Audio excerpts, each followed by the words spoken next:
Что с моими томатами? Вот так они пожелтели по листве. Прямо какие-то остановились, как будто даже в росте. Вот совсем. Повсеместно очень много. Я прочитала об этом в интернете. Значит, говорят о том, что я, во-первых, их перелила, а во-вторых, у них нехватка железа. Там же я увидела, что нужно вот таким хелатом железа. Тут на нем даже обозначено, вот желтым выделено, что вот по пожелтению, значит, не хватает железа. И я купила сегодня, значит, развела 1 грамм, 1/5 я все это высыпала на стол. Не знаю, как по-другому замерять.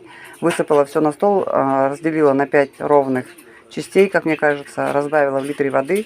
И сейчас буду опрыскивать по листу. И потом посмотрю и сниму результат.